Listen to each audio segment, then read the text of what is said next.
Gauss theorem में ही कुछ और क्वेश्चंस हम लोग आज शुरू करते हैं। जैसे ये एक कंडक्टिंग स्फीयर है और इस कंडक्टिंग स्फीयर के सामने ये हमने एक चार्ज्ड बॉडी ली। कंडक्टिंग स्फीयर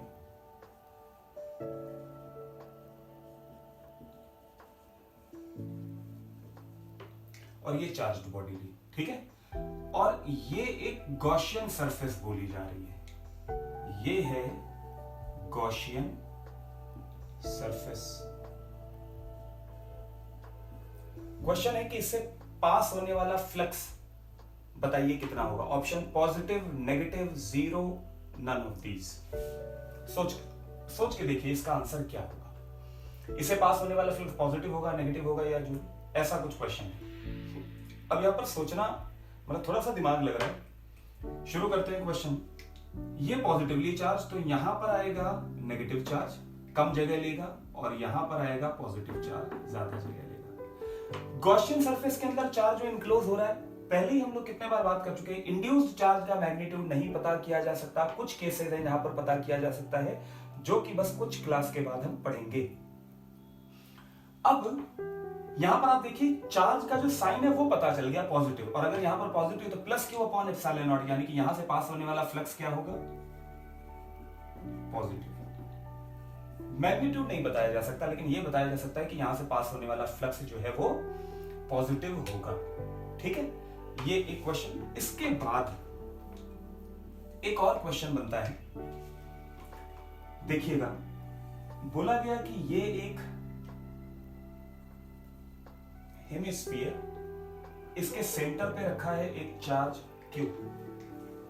हेमिस्फीयर, उसके सेंटर पे चार्ज रखा है Q। इस सेंटर से पास होने वाली अलोंग द डायामीटर लाइन, ठीक है, ये सेंटर।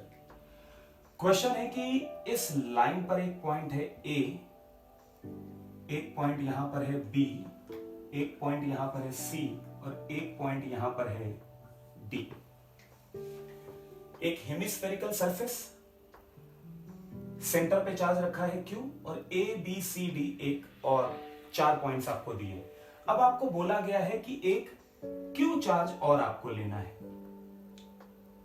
ठीक। इसे A, B, C और D में से कहां रखें कि इस हेमिस्फेरिकल सरफेस से पास होने वाला फ्लक्स चेंज ना हो।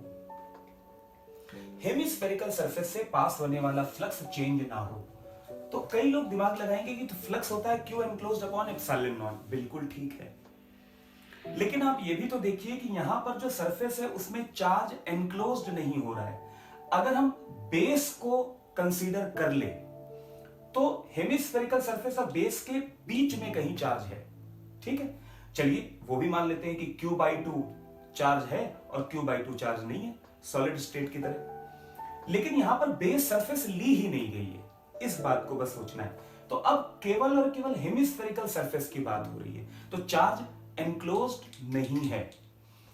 हेमिस्फेरिकल सरफेस से पास होने वाला फ्लक्स अगर पूछा जाए कितना है, तो Q/2 एप्सिलॉन नॉट, वो वही लॉजिक रहेगा।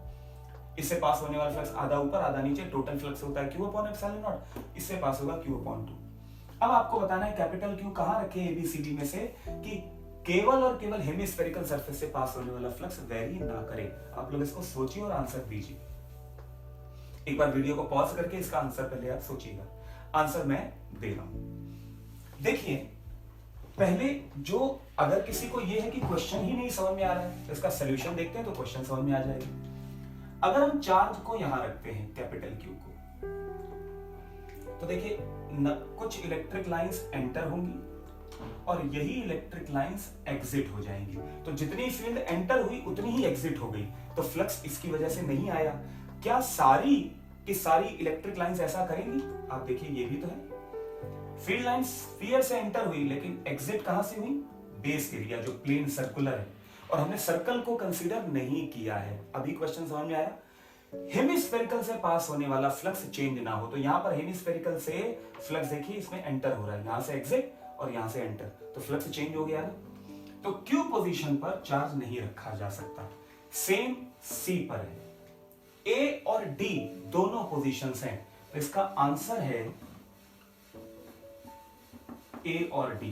Capital Q, where should capital Q be placed? तो आंसर है A and D position. Answer को वेरीफाई करते हैं।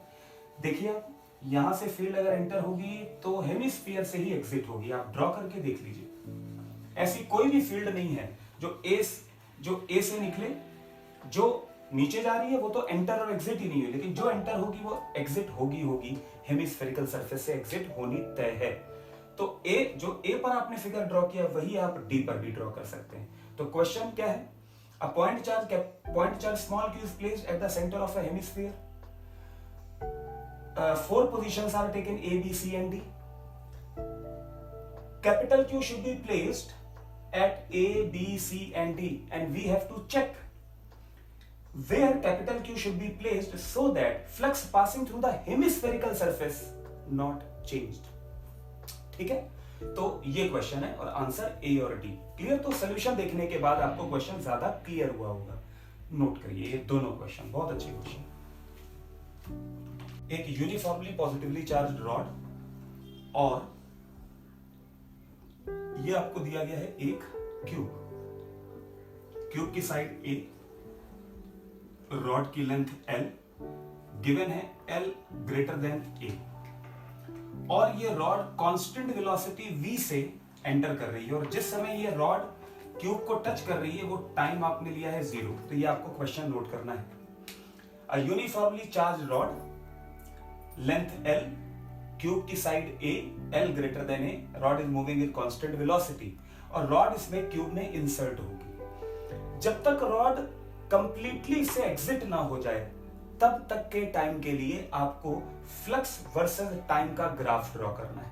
ठीक है, तो पहले हम शुरू करते हैं क्वेश्चन। देखिए, जब ये रॉड कुछ एंटर होगी, ठीक, यहां पर ये रॉड और ये इतनी एंटर होगी, तो ये लेंथ कितनी होगी? VT। आप देखिए क्यूब के अंदर जो फ्लक्स लिंक हो रहा है वो केवल इस लेंथ के चार्ज पे डिपेंड कर रहा है, और आपको यहां पर चार्ज डेंसिटी लैम्डा गिवन होगी। ठीक है, चार्ज डेंसिटी। अब यहां से फ्लक्स कितना पास होगा? ये जनरल फॉर्मूला है, फ्लक्स हो जाएगा लैम्डा इंटू VT, ये हो गया charge per unit length into length, केवल VT लेंथ ही तो रॉड के अंदर है, अपॉन एप्सिलॉन नॉट। ये फ्लक्स जो है ये धीरे धीरे टाइम के साथ बढ़ रहा है, कब तक? फ्रॉम t इक्वल टू 0, जब तक ये रॉड a लेंथ तक नहीं आ जाती है। ठीक है, तो यहां पर टाइम क्या होगा? From time t equal to 0 to t is equal to a upon v। इसे यहां से यहां तक आने में टाइम कितना लगेगा? Time is equal to distance upon speed. इसके बाद ये रॉड कुछ ऐसी होगी, ठीक है ना? रॉड की जो लेंथ है, टोटल लेंथ वो a क्यूब की साइड से ज्यादा है, तो जो चार्ज एनक्लोज्ड होगा वो कुछ टाइम तक फिक्स रहेगा। तो फ्लक्स आ जाएगा lambda into a divided by epsilon naught, charge per unit length into length divided by epsilon naught. इसका टाइम क्या रहेगा? Time is equal to a upon v से शुरू होगा, और कब तक? ये मैं फिगर नीचे ड्रॉ कर दे रहा हूं। रॉड ऐसी होगी, जब ये वाला एंड यहां पहुंचेगा इसके बाद रॉड धीरे धीरे बाहर आनी शुरू होगी। तो टाइम कितना हो जाएगा? टाइम इज इक्वल टू, देखो इस पॉइंट को यहां तक चलने में अपनी लेंथ के बराबर टाइम L अपॉन V। ठीक है, इसके बाद जब ये रॉड एग्जिट हो रही होगी, वो समझ लीजिए, ये रॉड ऐसे, तो ये डिस्टेंस कितनी कवर कर रही है यहां से यहां तक जाने की, जो तो t टाइम जो है वो आप जनरल। अब फ्लक्स कैलकुलेट करना है, जैसे जैसे रॉड एग्जिट होगी तो इसमें से आप देखेंगे जो इससे एनक्लोज्ड चार्ज है वो कम होता चला जाएगा। देखिए रॉड कांस्टेंट वेलोसिटी से चल रही है, तो ये इतनी रॉड कम हो गई। और ये कैसे पता करोगे? जो टोटल टाइम है उसमें से आप वो टाइम घटा दें जितना ये रॉड चल चुकी है। ठीक है, तो ये आपको टाइम पता करना है, इतने टाइम को, उसमें से ए को अगर टोटल ए में से इसको सब्ट्रैक्ट कर देंगे तो ये लेंथ आ जाएगी, जिससे आप चार्ज पता कर लेंगे। तो फ्लक्स हो जाएगा लैम्डा इंटू ए माइनस, अब देखिए ये वाला टाइम कितना है, यहां से अभी टोटल टाइम हो रहा है टी, और इतना टाइम हो चुका है, ये आप सब्ट्रैक्ट कर दें एल अपॉन वी, ठीक है, इंटू वी, ये आ गया इतनी length divided by epsilon not, ठीक है। इसको अगर आप सिंप्लीफाई करेंगे, देखिए वी वी कैंसिल, ठीक है, तो यहां पर आप देखेंगे फ्लक्स जो आएगा वो माइनस लैम्डा टी, यानी टी फ्लक्स जो आएगा वो लीनियरली डिक्रीज हो रहा है टाइम के साथ, और यहां पर जो टी का कोएफिशिएंट आएगा वो नेगेटिव आएगा, ठीक है। तो ये तीन फ्लक्स, एंटर होते समय फ्लक्स इंक्रीज हो रहा है, कुछ टाइम के लिए, इतनी ड्यूरेशन के लिए फ्लक्स कांस्टेंट रहा, और कुछ ड्यूरेशन के लिए फ्लक्स कम, और कितने टाइम के बाद ये जीरो हो जाएगा, वो time L upon V to T is equal to A plus L upon V. ये क्या है, जब रॉड पूरी की पूरी एग्जिट हो जाएगी तो टोटल कितनी लेंथ कवर करेगी, ए प्लस एल। अगर आप इसका ग्राफ ड्रॉ करेंगे तो एक रफ स्केच हम इसका ड्रॉ करते हैं। पहले फ्लक्स इंक्रीज हो रहा है, उसके बाद फ्लक्स कांस्टेंट है, और उसके बाद फ्लक्स डिक्रीज होते होते जीरो, और इंक्रीज और डिक्रीज का रेट सेम होगा। यहां का टाइम ए अपॉन वी, ये time total L upon V, और ये A plus L upon V, ये हो गया F max, flux versus time का ग्राफ, ठीक है, इसे नोट करिए। एनसीईआरटी का नेक्स्ट क्वेश्चन आपको मिल रहा है, एक इलेक्ट्रिक फील्ड किसी रीजन में दी गई है, EX, EY, EZ कंपोनेंट, आपको फ्लक्स पता करना है और टोटल चार्ज एनक्लोज्ड पता करना है, ठीक है। तो काफी अच्छा क्वेश्चन है ये, एनसीईआरटी का शॉर्ट एग्जांपल है, मैंने लिखा है एग्जांपल 1.11, ठीक है।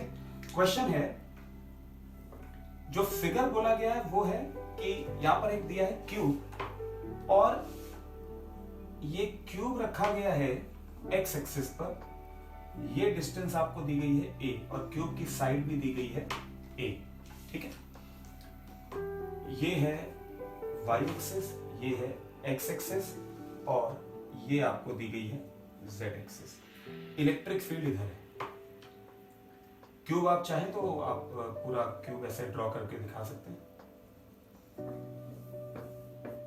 ठीक है। अब आप देखिए, जो इलेक्ट्रिक फील्ड के y और z कंपोनेंट है वो जीरो है, तो फील्ड केवल और केवल x एक्सिस पर है, तो फील्ड यहां से पास हो रही है इस फेस से और इस फेस से। ऐसा ही क्वेश्चन हम लोगों ने किया था यूनिफॉर्म इलेक्ट्रिक फील्ड में, आप देखिए यहां पर यूनिफॉर्म इलेक्ट्रिक फील्ड नहीं है, तो यहां पर नेट फ्लक्स जीरो नहीं आएगा, ठीक। अब बात करते हैं ऑब्जर्वर की। ऑब्जर्वर को किसी एक जगह बैठा लिए, ऑब्जर्वर हम रख रहे हैं बाहर, क्यूब से बाहर, तो ऑब्जर्वर देखेगा इस फेस में फ्लक्स एंटर हो रहा है, तो इनवर्ड फ्लक्स हो जाएगा। क्यूब में फ्लक्स एंटर हो रहा है, और एंटर होने वाले फ्लक्स को हम बोल देते हैं माइनस।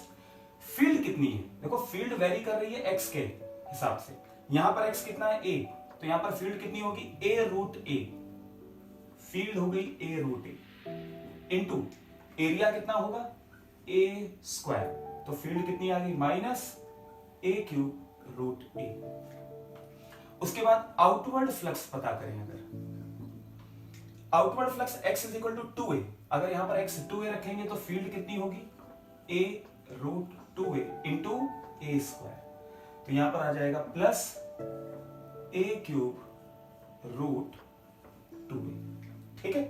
तो ये हमने इनवर्ड फ्लक्स और आउटवर्ड फ्लक्स, यहां से आप टोटल फ्लक्स निकाल लें तो मिलेगा टोटल फ्लक्स।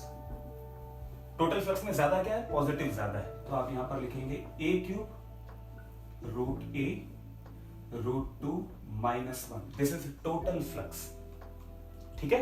और फिर इसके बाद पूछा गया है चार्ज एनक्लोज्ड, ये इंपॉर्टेंट है। अब 2 3 4 क्वेश्चंस के बाद हम लोग ये चीज ही ज्यादा सीखने वाले हैं। एनक्लोज्ड चार्ज, अगर फ्लक्स है तो एनक्लोज्ड चार्ज भी होगा, ये कॉन्सेप्ट हम सीखेंगे। फिलहाल यहीं से शुरू करते हैं। आप देखिए, अगर इसमें से हमें जो चार्ज का डिस्ट्रीब्यूशन है वो नहीं मिला है, यानी charge system of charge configuration नहीं मिला है, केवल फील्ड के बारे में बताया गया है, लेकिन ये इस चीज को रिप्रेजेंट कर रहा है कि अगर फ्लक्स है तो कोई ना कोई चार्ज एग्जिस्ट करेगा अंदर, और उस चार्ज एनक्लोज यानी कि इस क्यूब के अंदर जो चार्ज है उसकी वैल्यू हम पता कर सकते हैं अगर हमें टोटल फ्लक्स पता है।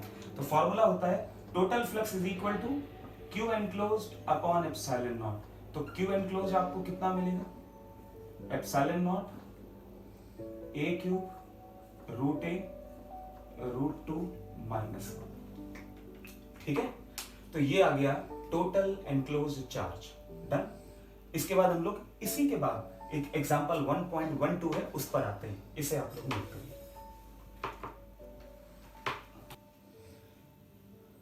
एनसीईआरटी का अगला एग्जांपल है क्वेश्चन सॉल्व एग्जांपल 1.12, और इसमें बोला गया है कि एक रीजन जिसमें electric field positive x axis पर 200 i cap direction along positive x axis और नेगेटिव एक्स एक्सिस पर फील्ड भी अलोंग नेगेटिव एक्स एक्सिस है, फिगर मैंने ड्रॉ किया। और जो सिलेंडर दिया है उसकी लेंथ 20 सेंटीमीटर है और रेडियस 5 सेंटीमीटर है, तो आप एरिया कैलकुलेट कर सकते हैं। क्वेश्चन बोला गया है कि सिलेंडर की सारी फेसेस से आपको फ्लक्स पता करना है और चार्ज एनक्लोज्ड पता करना है। एक देखिए फेस ये है राइट सर्कुलर फेस, इससे फ्लक्स पास होगा राइट में, left circular face flux left में, और जो कर्व्ड सरफेस है जो फील्ड है वो अलोंग एक्स है और जो एरिया होगा वो परपेंडिकुलर, यानी एरिया और इलेक्ट्रिक फील्ड के बीच में एंगल आएगा 90, इसलिए फ्लक्स आएगा 0। तो अगर पहला लिखे हम पॉइंट फ्लक्स कर्व्ड सरफेस से कितना होगा, फ्लक्स थ्रू कर्व्ड सरफेस,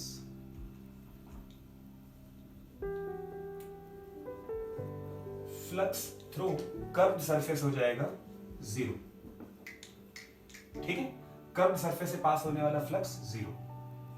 अगर बोला जाए right circular face, right circular face, यहां से फ्लक्स कितना पास होगा, तो आप लिख सकते हैं E डॉट ए, तो E into A, electric field आपको दिए 200, ठीक, और area pi R square circular है, पाई 5 सेंटीमीटर है, 5 इंटू 10⁻⁻² होल स्क्वायर। ठीक है, इसके बाद आप कैलकुलेट कर सकते हैं लेफ्ट सर्कुलर फेस से, लेफ्ट सर्कुलर फेस, यहां से कितना फ्लक्स पास होगा, सेम ई एग्जिट कर रहा है क्योंकि इलेक्ट्रिक फील्ड और एरिया एक ही डायरेक्शन में, यहां से भी आंसर कितना आएगा 200 into pi into 5 into 10⁻⁻² whole square.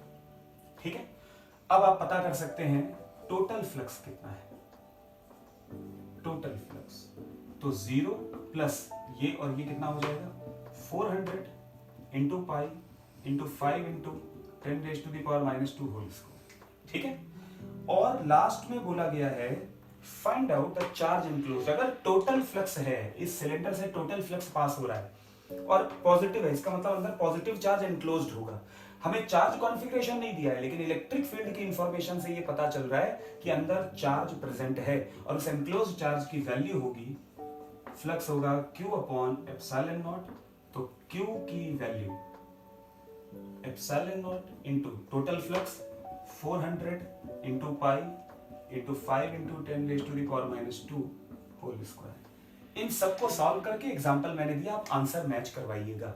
ठीक है, तो ये एनसीईआरटी के 2 सॉल्व्ड एग्जाम्पल्स हैं, अच्छे सॉल्व्ड एग्जाम्पल्स हैं, इनको करिए।